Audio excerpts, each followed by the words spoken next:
नमस्कार दोस्तों, आप सभी का स्वागत है आपके अपने YouTube channel study today with Viplav में। तो फ्रेंड्स, आज की इस वीडियो में हम क्लास टेंथ के लिए सोशल साइंस यानी कि सामाजिक विज्ञान से कुछ VVI सब्जेक्टिव क्वेश्चंस देखेंगे और ये क्वेश्चंस एग्जाम के लिए मोस्ट इंपॉर्टेंट है। तो चलिए वीडियो को स्टार्ट करते हैं। वीडियो को लाइक करना, सभी दोस्तों में शेयर करना। पहला प्रश्न है आपके सामने यहाँ पर कि काली मिट्टी की दो विशेषताएँ लिखें। काली मिट्टी की दो विशेषताएँ लिखें। तो आपको लिखना है यहाँ पर उत्तर, काली मिट्टी के दो विशेषताएँ। काली मिट्टी के दो विशेषताएं। पहला हो गया आपको लिखना है कि इस मिट्टी में नमी सोखने की क्षमता अधिक होती है। आपको लिखना है, पहला पॉइंट आपको लिखना है कि इस मिट्टी में नमी सूखने की क्षमता अधिक होती है। दूसरा आपको लिखना है कि calcium carbonate, potash, magnesium carbonate और चूना इसके मुख्य पोषक तत्व है। ये आपको लिख देना है, ठीक है। आपको लिखना है कि calcium carbonate, potash, magnesium carbonate और चूना इसके मुख्य पोषक तत्व है। ये आपको लिख देना है। ये हो गया आपका दो विशेषताएं, ठीक है। इस तरह से आपको लिख देना है। नेक्स्ट प्रश्न है आपके सामने, एग्जाम के लिए मोस्ट इंपॉर्टेंट है। दूसरा प्रश्न है आपके सामने यहाँ पर कि भारत के पूर्वी तट पर स्थित प्रमुख समुद्री पत्तनों के नाम लिखें। भारत के पूर्वी तट पर स्थित प्रमुख समुद्री पत्तनों के नाम लिखें। तो आपको लिखना है भारत के पूर्वी तट पर स्थित प्रमुख समुद्री पत्तन है आपका हो गया कोलकाता, ठीक है। कोलकाता हो गया, हल्दिया हो गया, पारादीप हो गया, काकीनाडा हो गया, विशाखापट्टनम हो गया, चेन्नई हो गया और तूतीकोरिन हो गया। ये आपको लिख देना है। भारत के पूर्वी तट पर स्थित प्रमुख समुद्री पत्तन है कोलकाता, हल्दिया, पारादीप, काकीनाडा, विशाखापट्टनम, चेन्नई और तूतीकोरिन। ये आपको लिख देना है, ठीक है। नेक्स्ट क्वेश्चन देखिए। चलिए, नेक्स्ट प्रश्न है आपके सामने यहाँ पर कि गठबंधन सरकार से क्या समझते हैं। गठबंधन सरकार से क्या समझते हैं। तो आपको लिख देना है कि एक से ज़्यादा राजनीतिक पार्टियों द्वारा साथ मिलकर बनाई गई सरकार को गठबंधन सरकार कहते हैं। एक से ज़्यादा राजनीतिक पार्टियों द्वारा साथ मिलकर बनाई गई सरकार को गठबंधन सरकार कहते हैं। जैसे मान लीजिए किसी राज्य के अंदर 81 विधानसभा सीटें हैं, 81, ठीक है।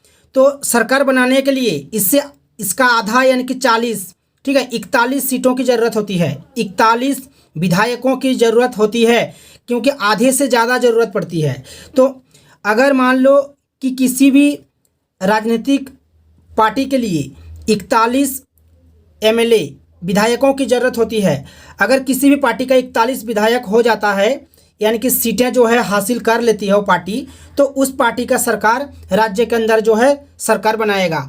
लेकिन मान लीजिए किसी पार्टी का सरकार नहीं होता है, यानी कि आधे से ज़्यादा यानी कि 41 जो है सीटें हासिल नहीं कर पाती है किसी पार्टी, तो वो क्या करेगा उन लोग कि 2-3 पार्टी मिल करके, यानी कि एक से ज़्यादा राजनीतिक पार्टियों द्वारा साथ मिलकर 41 सीटों के जो विधायक है यानी कि जो MLA है इकट्ठा करेगा और जो है राज्य के अंदर जो है सरकार बनाएगा।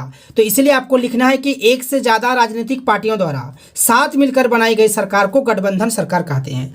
आमतौर पर गठबंधन में शामिल दल एक राजनीतिक गठजोड़ करते हैं और एक साझा कार्यक्रम स्वीकार करते हैं, ठीक है। तो ये आपको लिख देना है, जैसे कि हाल ही में बिहार के अंदर हुआ, ठीक है। नेक्स्ट आपके सामने कि मौसमी बेरोजगारी से क्या अभिप्राय है। मौसमी बेरोजगारी से क्या अभिप्राय है।